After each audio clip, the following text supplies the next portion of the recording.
to it. All right. Well, I'd like to welcome you, the alumni, faculty, staff, and students to the public kickoff of our Heart of Central Capital campaign. My name is Bob Courtney. I've been a trustee for some time, and I feel honored to have had the opportunity to be asked to chair this campaign from the trustees' standpoint. This is another phase in the life of CMU. This is the kickoff of a $20 million campaign. And in my years, having been involved with the Board of Trustees, and I look around at the campus and the amazing things that have happened, from upgrades in dormitories, McMurray Hall, and then we look at the capital campaigns that have been addressed here.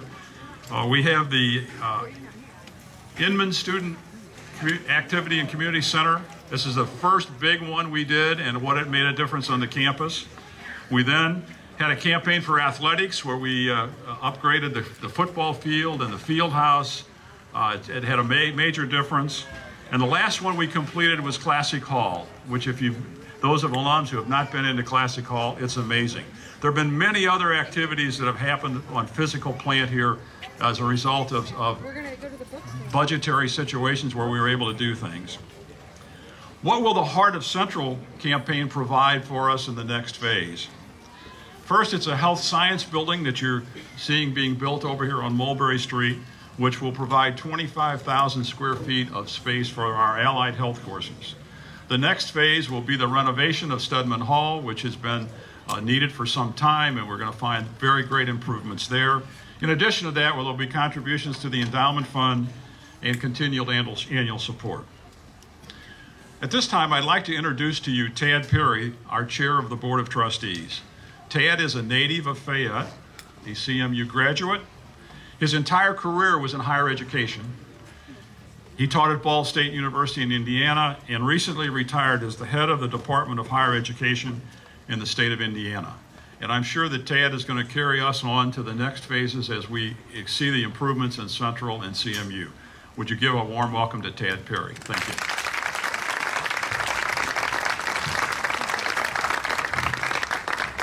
Thank you, Bob Courtney, and let me publicly thank Bob Courtney for willing to take the leadership of this campaign on. And over the 20 years that he's been affiliated with the university, he has devoted his energy and his resources and his service, and we are very grateful. Thank you, Bob.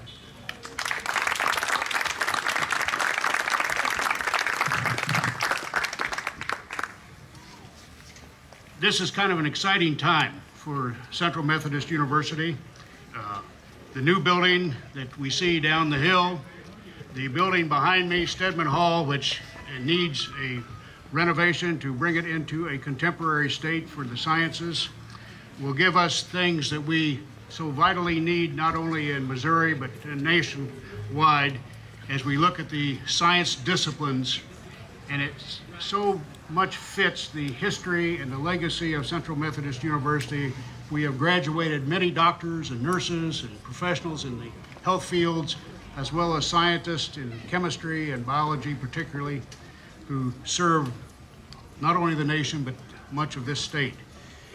I'm impressed when I drive across the state and I look at what I call the interstate corridor and all of the bioscience industry that is scattered along the interstate corridor of this state, including the corridor passing through this location in Fayette. And Central Methodist has played a role in populating those industries, not only today, but as we look forward to doing that in the years ahead.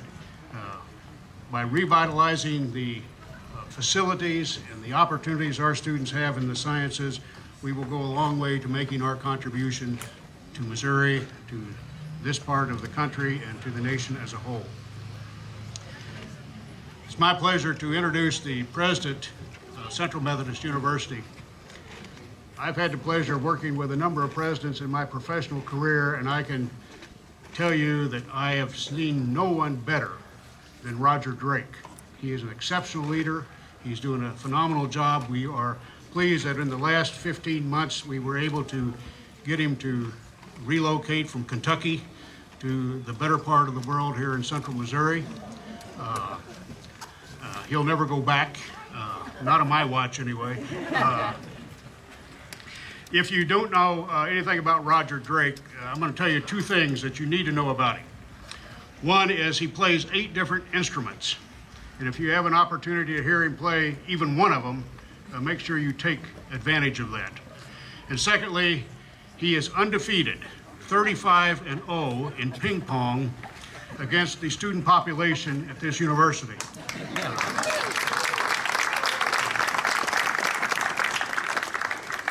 He will not violate that undefeated record under my watch. So keep practicing, Mr. President. It's a pleasure to give to you the 26th president of Central Methodist University, Dr. Roger Drake.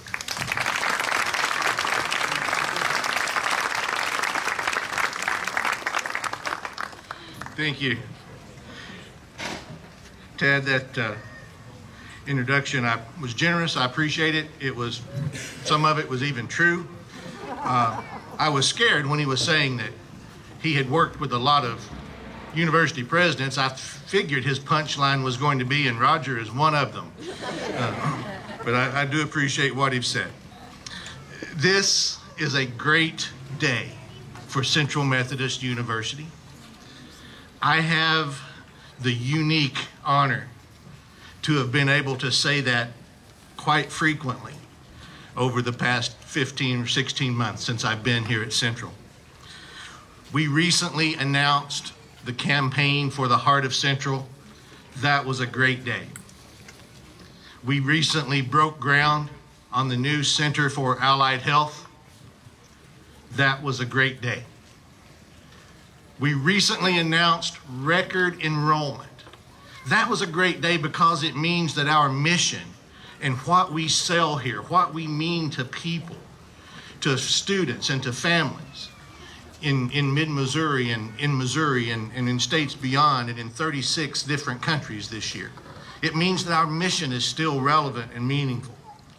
We recently announced that our first-time full-time cohort retention rate improved more than 6 percentage points in 1 year.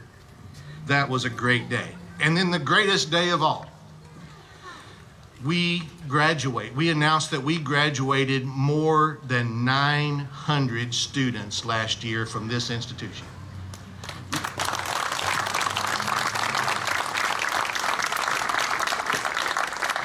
Thank you, and let me say that again.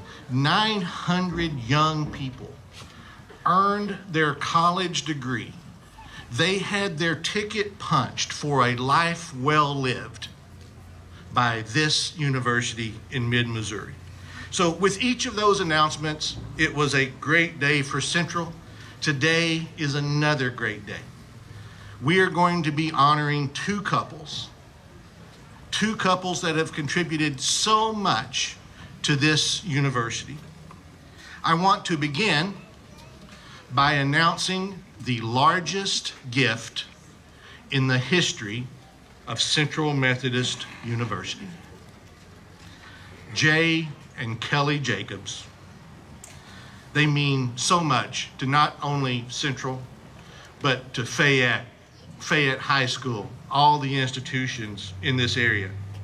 It speaks incredibly well of Jay, that in spite of his tremendous success in life, that he continues to remember his community and remember where he came from. He remembers his friends and his family here in Fayette. My friends that have lived here far longer than I have, they would tell you that this isn't any kind of surprise that Jay Jacobs would remember where he came from and would remember Fayette. People that have been here far longer than I have would tell you that the Jacobs family, Jay's parents, Jay's grandparents, generations beyond, have always been tremendous supporters of this community and its institution.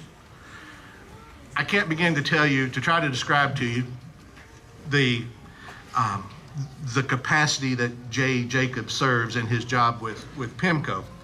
But as you can imagine, his leadership responsibilities and the work demands on his time prevent him from being with us today. But we are fortunate to have some of Jay's families here. We have his sisters. we have Miss Janet Jacobs on our Board of Trustees. Janet, would you raise your hand?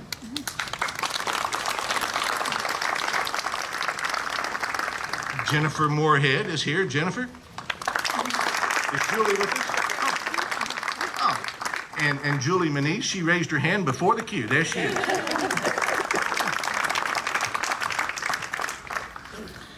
As Jay Jacobs learned about our vision for the campaign for the Heart of Central, as he learned about the influence that this campaign could have on the future of this university, I could just see Jay's interest level growing. Jay he's a brilliant businessman. It did not take him long to understand the incredible influence that the campaign would have. So in a very short time, in a very short meeting, I arguably say the best meeting of my life, Jay announced that he would be making a leadership gift to the campaign. Like I said earlier, Jay and Kelly's gift represents a commitment to this campaign. It represents the largest gift in the history of the university. I think this deserves a round of applause.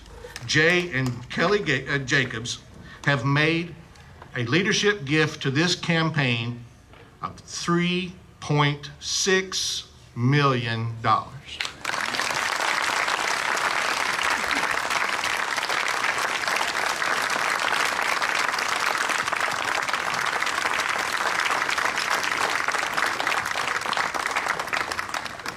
In typical Jay Jacobs fashion, he immediately said, I don't want a naming opportunity. That's not why I'm giving this. I'm giving it because I believe in the university and its mission. And even when I offered, and as much as one can demand to Jay Jacobs, as much as I tried to demand that he accept a naming opportunity, had absolutely no interest. Then about 2 weeks later, I get a call from Jay, and he said, Roger, I've thought about it. If that offer still stands for a naming opportunity, I don't want to name it in honor of myself, in Jay's selfless way. I don't want to name it in honor of myself because all that Kelly and I are doing is just providing resources. There are so many people that have contributed so much, dedicated their lives. This is Jay Jacobs talking. Have done so much for Central that I would like to name it in honor of those folks. At this point in the conversation, I could sense that Jay was breaking up just a little bit, and it took him a few seconds to regain his composure. And then he said, I want the building to be named in honor of Jim and Helen Thogmorton.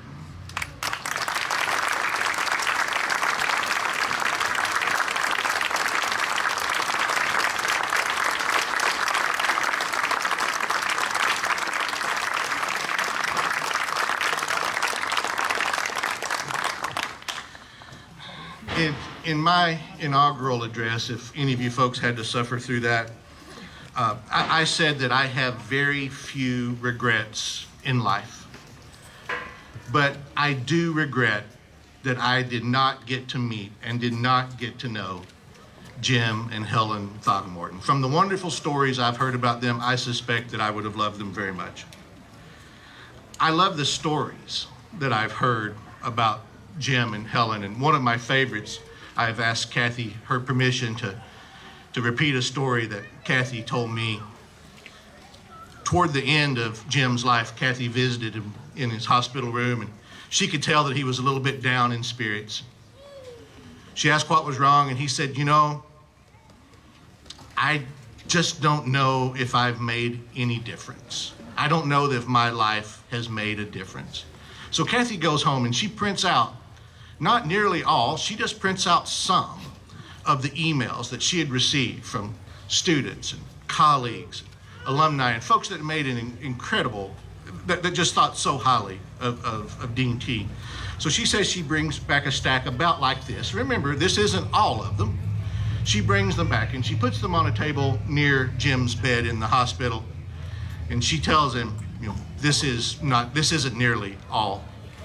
And Jim's response was, well, maybe I've made a little difference.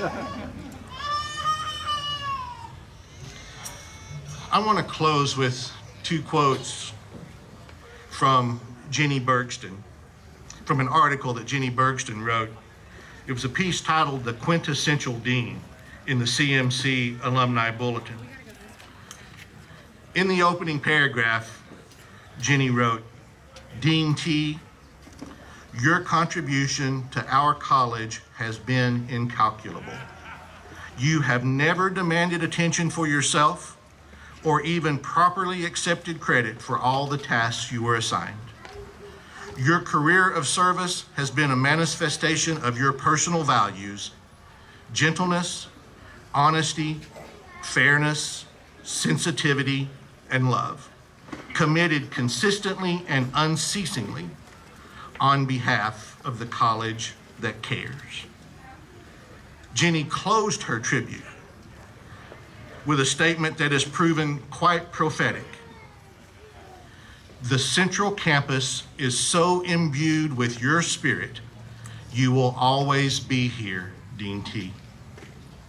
Thanks to all of the stories that all of you have so lovingly told over the years about the Throckmortons. And now thanks to the generosity of Jay and Kelly Jacobs, Dean T and Helen, as Jenny Bergston predicted, will always be here on this campus. We are so thankful for the leadership gift from Jay and Kelly. We are so thankful for their selfless act in naming the new Throckmorton Center for Allied Health. And we are so thankful for the center itself and for all of you that will help us make this dream a reality. Yes, this is another great day for Central Methodist University. Thank you so much. Enjoy your homecoming, and go Eagles.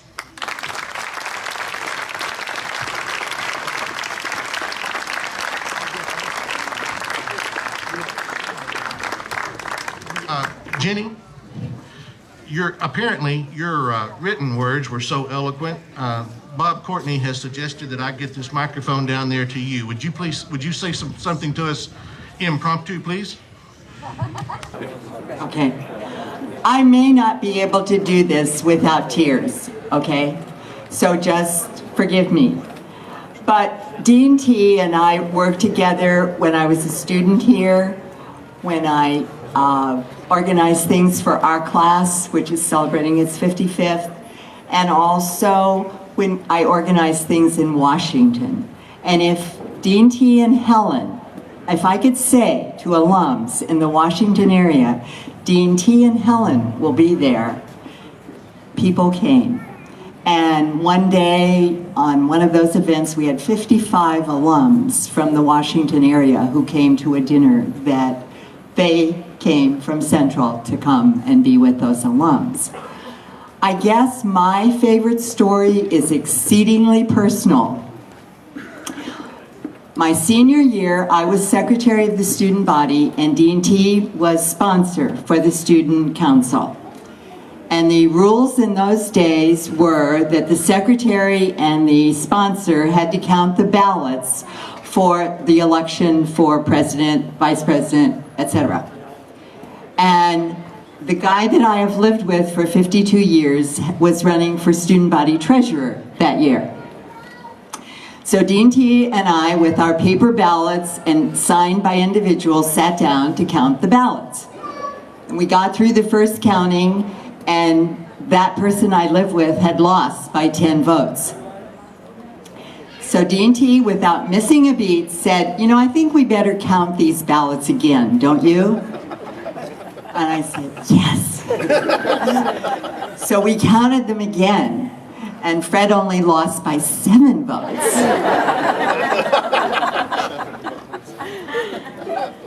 Again, he looked over at me with this wonderful look that I can see right now, and he said, "Probably one more count would finalize this." And Fred still lost. Okay, I think that ends our celebration of our big announcements. It's a great day.